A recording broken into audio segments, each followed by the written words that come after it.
2012 was a year that everything was going okay, and then a lot of things fall apart. Obviously, we all know it wasn't a great year for a lot of us, and me personally. You're graded on the previous season.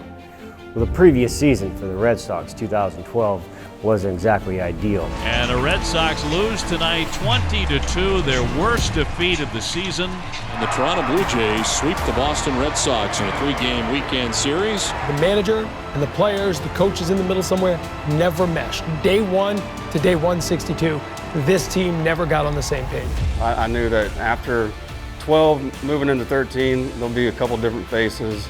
But we still had kind of a core group of guys. Really created a new culture in our clubhouse where we expected to win. You know, kind of had some things to prove, but in no way, shape, or form did I know at that time that, you know, we really even had a chance at doing what we did. The 2013 Red Sox are the world champions and Boston strong.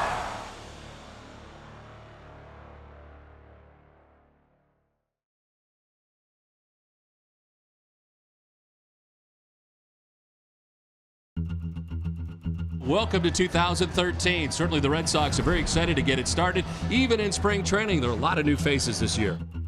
The perspective of the team that, to me, was clearly capable of winning. There were so many new faces, but in my conversations with returning players, David Ortiz, Dustin Pedroia, John Lester, so many different guys, there was a willingness and a desire on their part to almost wipe the slate clean, begin anew, and rewrite their own chapter coming out of the changes that took place on the field.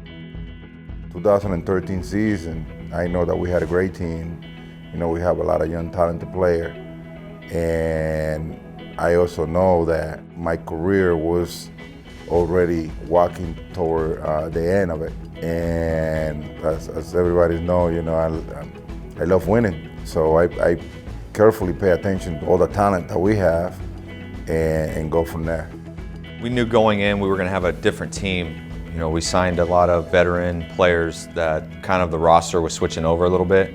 I think we were all excited to get some of those guys that we had signed and get to spring training and get to work. Expectations are always high in Boston. Obviously, we had a core that was really good. You go down the list. We knew, on paper knew we were good, and then we're adding pieces and some really big personalities in a good way. The core group was here, you know, right when you walk through those double doors. There's David, there's Pedroia, there's Els, there's Lester. Then you got in Ralsei, the Napolis, Victorinos, and the guys that a lot of kids grew up watching that were even on that team and got to play with them and had a year as special as that one. You know, they don't come around very often. When we came into spring training at the beginning of that season, we talked about in earnest, which is, to me, unlike any other first day in spring training, was let's check our ego at the door. Let's work towards something that is truly special. And we blended together almost immediately. John was outstanding. John's presence fit perfectly with the type of team that we had. Just the way everything worked, and obviously all of our coaches too. Everything fit perfectly. Like if you were going to do a puzzle of that season, like there wasn't a piece that we struggled on. And I think, you know, John set that tone in spring training of this is how we're going to do things. This is the way we're going to operate. I can always remember going in there and just remembering how good the chemistry was. I would never forget it. Being, you know, playing 12 and a half years, 13 years in the league, and then going into that clubhouse at that time, I remember from day one, it was just like, something's gonna happen good out of this season. It was fun. I mean, it's just a fun group. They connected really fast. We got along really early, and there was a lot of banter between the group, and I think there were a lot of similarities in some of the guys' games. You know, there were some superstars on the team. There was a lot of grinders, a lot of guys that just like loved baseball, loved to try to compete, loved to be better and beat the other team in a great way.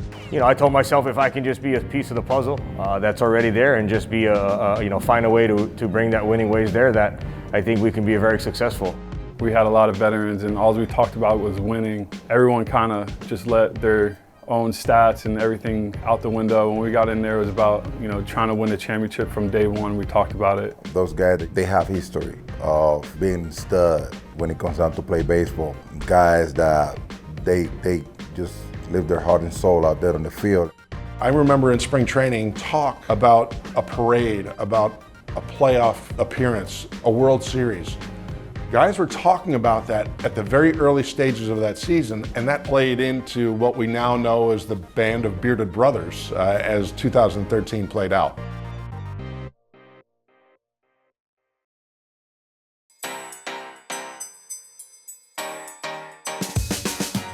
There were so many different things going on in the clubhouse. When you get behind closed doors, many things happen.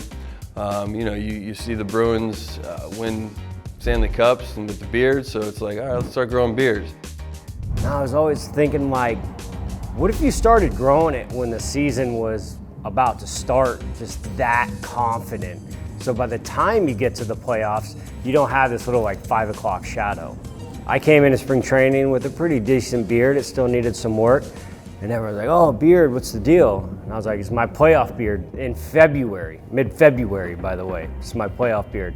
And I go, yeah, we're going to the playoffs and we're going to win the World Series. So I'm just going to need everybody to start growing their playoff beards right now. So when we do go to playoffs, we're all going to have big, full beards. At the time, I was like, man, I don't think I can grow a beard. Like, I don't even think hair grows on the side of my face. And they were like, we don't care what it looks like, everybody's growing a beard. I've never gotten rid of this thing. I've taken it down pretty short, but I've never actually fully bicked it. This one got pretty straggly on my face. I remember it was so bad. I was itching the heck out of my face. I wanted to shave it, and I was like, there's no way I can walk back into that locker room clean shaven. Those guys would kill me. So it turned into the craziness that it was.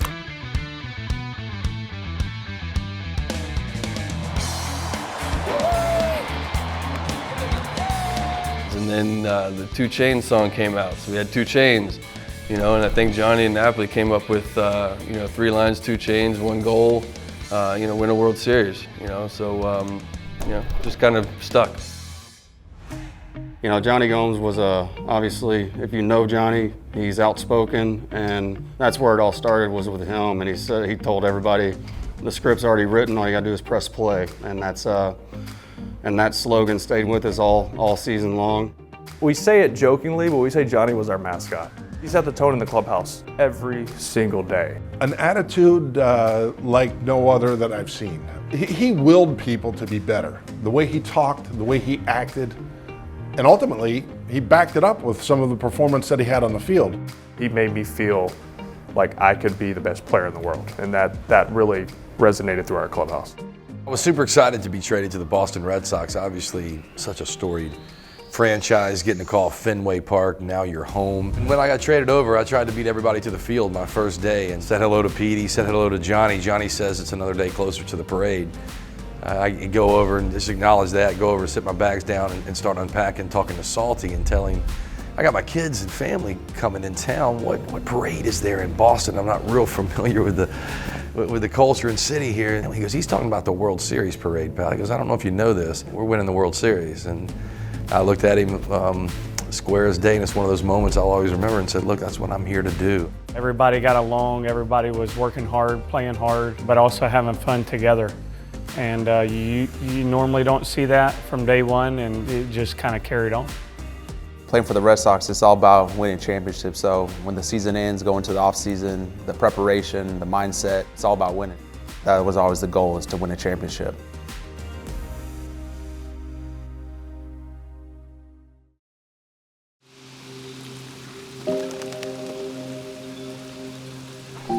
April 15th is, forever marked on my calendar of a day that tragedy, but at the same time, it was one of those things where it kind of just, it helped us realize at the big league level that there's stuff that's more important going on in the world. And they talk about heroes, the first responders, they called us heroes, and we didn't feel that. We felt like the city of Boston, the fans, the people, they were the heroes. They were the ones that helped us kind of, get the strength that we needed.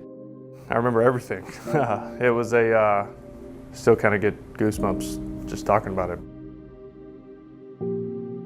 We're loaded on the bus, and we had a police escort to the airport, ready to fly off. And all of a sudden, they just left. We didn't hear anything, we didn't feel anything, but they just sped off really fast, in almost a panic. We're driving out of the city, and on the other side of the highway, it was like police car, fire truck, ambulance. To see the frightened look on people's face, we had no idea the impact or the level of what would be considered terrorism playing out in the streets of Boston. And the fact is, we left behind us utter chaos. They got us to the airport, they got us on the plane. We still don't fully know what's going on. You know, really didn't start getting the full story until we got to Cleveland that night. Everybody was looking all confused, you know, like, is this a movie or this is really happening? It was a lot of emotions. Emotions based on cutting them, but at the same time, the people that we love, the people that was affected by, you know, I mean, it was a lot going on. It was scary, a lot of emotions. We got to Cleveland, got together as a team, tried to figure out how we can kind of rally around each other, rally around the city. You know, everything went down. I sent out some tweets. I just wanted to put out some positive words of encouragement to fans and whoever followed me or saw it on Twitter or whatever. And Boston Strong that was never anything where I was like, I'm gonna put this together so this goes viral. I didn't think anything of it until I happened to look back a couple of days later and I saw how far it had reached. And it kind of just became a rallying cry for our city, because that's exactly what Boston is. They're strong, they're resilient. While we were in Cleveland, you know, a lot of the conversation among the players, you know, that's where the 617 jersey was made, hung in the dugout. The Boston Strong slogan was born out of that trip. And then to come back and see those who were dealing front line with the tragedy that took place at the finish line. You know, you looked at the faces of the people in the stands, the people that were crying, the emotion that was felt not only in the dugout but certainly in the ballpark that night. Again, I think was just the initiation of that galvanization of our team and the city. So when you saw the sacrifices of so many people, how could you not feel the impact that those who helped on the front line, those who helped, you know, the people that were afflicted by the pain and the suffering. It was something that I think energized us to a point, so that every night we came into Fenway, we couldn't let the people down in the ballpark and play to our fullest capability. So how jerseys work in baseball, right? So you have your white jersey that you wear at home, and across it is your mascot. So when you go on the road, it's a gray jersey and it says your city. So we have the gray jersey and it says Boston. So for the first time ever in baseball, we had a white jersey with our city across it for Boston, and of course for Boston Strong. This jersey that we wear today, it doesn't say Red Sox, it says Boston.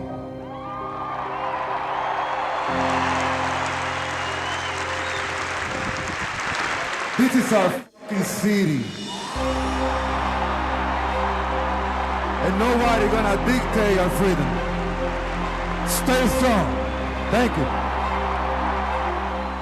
I always tell people there's things that you can't script and there's things that you just can't script. And, you know, these kind of things that we talk about in those kind of moments, you just can't script. I mean, you know, David going out there saying what he said, you know, totally off script, or totally off from the heart. With David, you never know what's going to happen.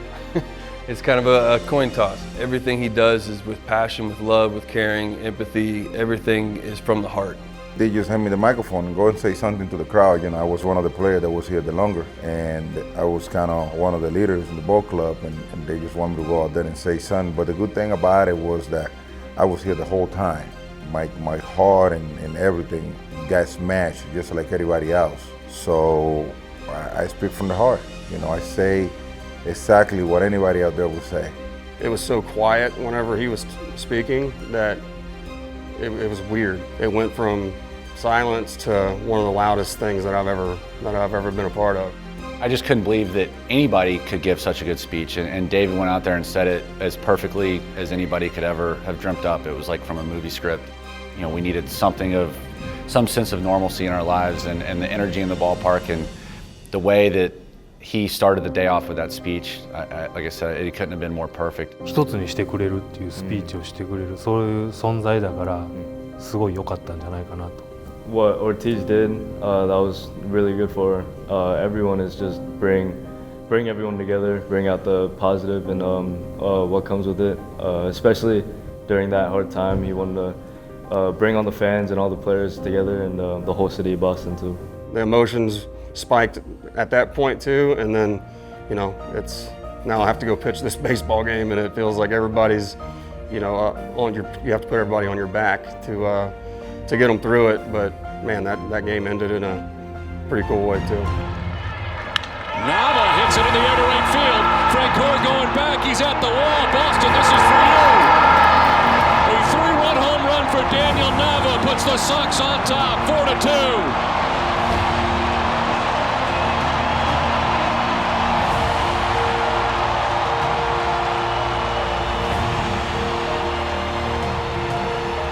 It seems like every time something like that goes down, there is a motivation.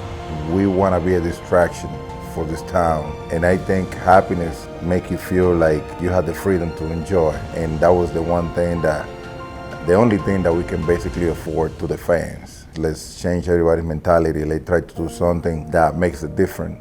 We were on a mission. We were on a mission.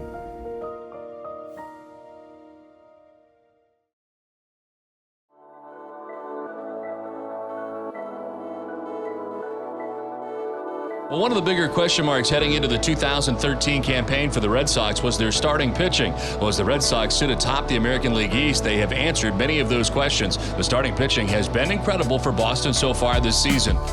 I would tell you this, playing at short and looking at the pitching staff we had, you know, to the closer we had, I mean, it was just amazing. It was one of those that you had that feeling that we're going to get there, you know, at the right time, right place, things were put in and the cards were aligned. It's the best feeling ever whenever you know that you can look at every teammate on your team in the face and say, any day that I go out and I have the ball, like I'm super confident that we're gonna win, or I'm gonna at least have the ability to give my team a chance to win. Those guys going out and knowing they were going to give you a strong at least 6 innings almost every time they went out there, just that bulldog warrior mentality. They fed off of each other and they competed with each other, and we wanted as an offense to keep up with them. But they were just grinders and went out there and they put the work in, and obviously it paid off in a big way. It was an incredible brotherhood. You're talking about myself and Ryan Dempster, John Lester, John Lackey, Clay Buchholz being the core 5. Tonight on a sparkling evening for baseball, Clay Buchholz about to take to the hill. Buck started the season as good as anybody you've ever seen. I mean, this guy could actually do some crazy stuff with the baseball that I've never seen. Catching him is probably one of the more exciting things I've gotten to do. He could absolutely carve. And a swing and a miss. Got it. Swing and a miss, and Buchholz has it going on. That's his 4th strikeout, a 1-2-3 inning. And a swing and a miss. There's strikeout number 10. A tremendous outing today for Clay Buchholz. That year in particular, I felt like I was the best pitcher on the planet. It ended a little bit abruptly for me, but at least I got the pitch and play on a team during a season. That doesn't happen a whole lot. How do you beat, you know, an ace? How do you beat an ace rotation where your rotation has to turn into an ace? And I think that was the birth for a long time coming of John Lackey. Swing and a miss. Lackey struck him out. Swing and a miss, and that is the 4th strikeout of the night for John Lackey. Boy, 96 on the gun. He's had it going on all night long. John Lackey, one of his best games of the season, if not his best. You know, John Lackey, the story of coming back off Tommy John, getting healthy. This doesn't happen without John Lackey. John Lester's performance, all the way there. He was our absolute number 1. Swing and a miss, he struck him out.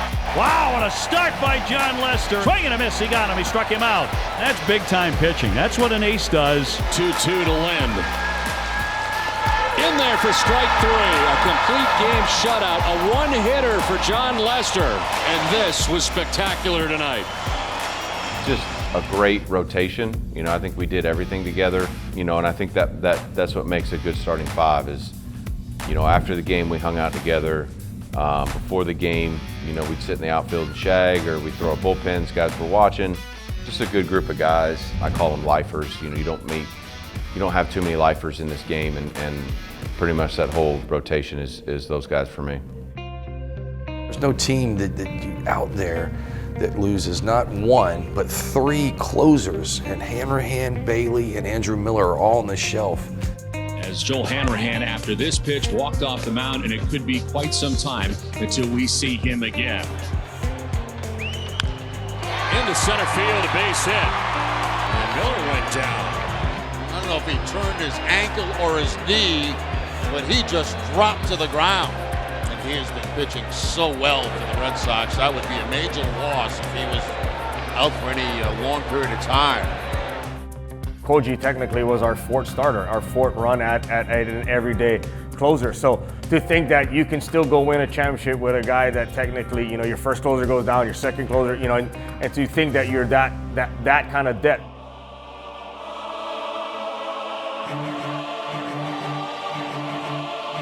The Koji Uehara as the closer era begins.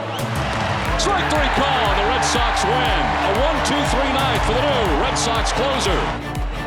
And they struck him out, and the Red Sox win. It's just phenomenal. This guy is phenomenal. They struck him out, and the Red Sox win. And Koji Uehara makes it look easy. This guy is a machine. Red Sox win. Koji Uehara does it like only Koji Uehara can do it. Let's be honest, anytime Koji's in the game, we know we're going to win. You think about electric closers, you think of, you know, guys that throw 100+ miles an hour. You don't think of a guy throwing 85 to 86 with a split, but he was lights out all year long. He has been unbelievable and unhittable. Who is going to slow down the Red Sox in the fall?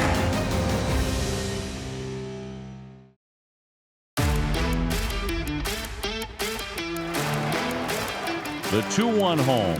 Swinging a line drive down the right field line, and a fair ball down into the corner, and the Red Sox have won it. Stephen Drew scalding a line drive. The Red Sox win it in 15 innings, and they are back in first place in the American League East. There's a lot of resiliency and guys who love to go out and compete. It was a real lunch pail mentality group that went out there and just want to kick your butt every single night. If we got our butt kicked, you were going to see us the next day. You had to beat us. I'll never forget that about that team.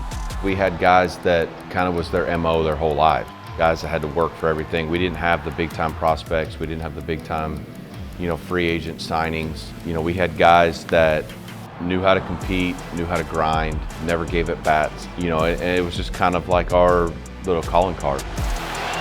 Ortiz drives it to right field. Nelson Cruz going back, going to be over his head, and it is gone! Into the bullpen! A 3-run home run for Big Papi. The Red Sox win in spectacular fashion. We had superstars all throughout this team, but we cared about each other and care about their product and what they're doing personally. And then obviously we cared about each other off the field. We spent as much time in hotel room suites and, like I said, in clubhouses. We hung out late nights. Had kids around, and that's truly what sticks out in it for me.